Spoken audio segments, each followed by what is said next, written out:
During this edition of Mine Safety and Health News, you'll hear individuals discuss a near-miss accident that occurred at their mine. No one was killed in this accident, but it could have been a fatality. The truck, which was an 830E Wabco, had lost its propel and was unable to move while loaded at a dump site. The electrician was called to the scene to troubleshoot.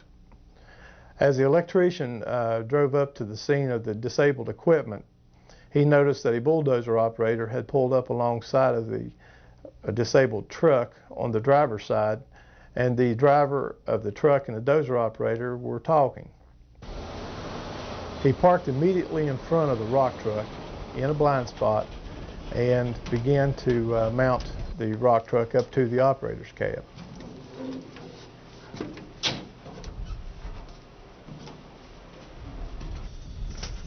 The operator first saw the electrician as he stepped out onto the deck of the truck.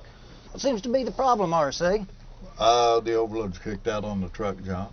Okay, I'll reset them for you. The electrician got into the truck, asked him what the problem was. He looked into the breaker box and reset a breaker and then checked the gauges. At that point, he told the truck driver to try it.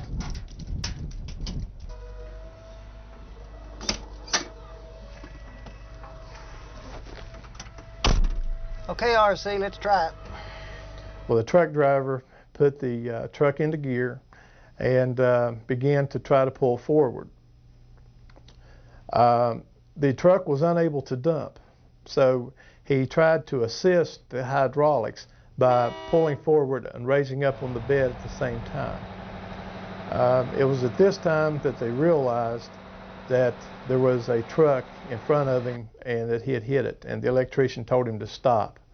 And so he stopped, and they got out and looked, and by that time he had already hit the truck, pushed it approximately 35 feet over onto its side, and it was totaled. Fortunately, there wasn't anyone in the truck. There was no personal injuries involved. The only damage was to the electrician's truck and to his pride. Well, we have rules, and the rules is to make sure that the driver of the vehicle knows where you're at all times before approaching the vehicle, and the same way with going off of the vehicle once you have corrected the problem. But a lot of times we have, take John for instance, once he corrects a problem in the truck, the problem could reoccur. Then John likes to ride in the vehicle and see that he has totally corrected the problem, and that saves him from coming back. Well, I don't know what happened on this day, but that didn't happen that way because he told me to try it. Then after it happened, John sort of said, I thought we were going to go backwards, you know. Well, we couldn't have very well bent backwards because the back wheels had already set down, and there was no way I could go backward. I had to go forward.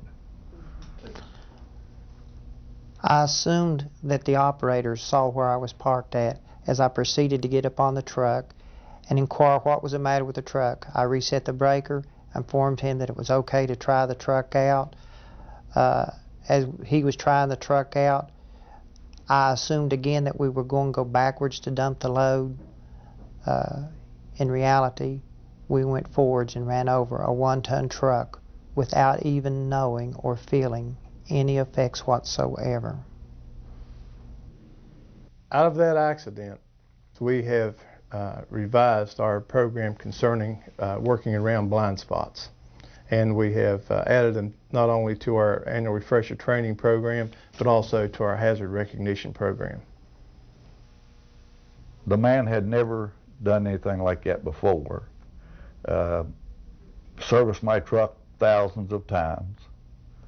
And it was just one of those things that happened. And I've had butterflies ever since, and every time somebody mentions it, I still get them, and probably will have them the rest of my life, thinking about maybe someone else could have been in this vehicle. To protect yourself and your equipment when working near and around large haul trucks, we suggest you follow these safety rules. Before approaching a large haul truck, get the driver's attention. Be sure the driver sees you. Let the driver know your intentions. Never stop your vehicle in front of or in back of a large haul truck. Listen for any backup alarms. And when you do park your vehicle, make sure the driver can see you. Use a flag or strobe to more clearly identify your vehicle. Always follow traffic rules and yield the right-of-way to loaded vehicles. And remember, the larger the haul truck, the larger the blind spot. As you work out there on the mine site, remember, even you can get caught in a blind spot. Don't become complacent. Remain alert and remember all the safety rules. We want you around for a long, long time. Until the next edition of MSHA News, be safe.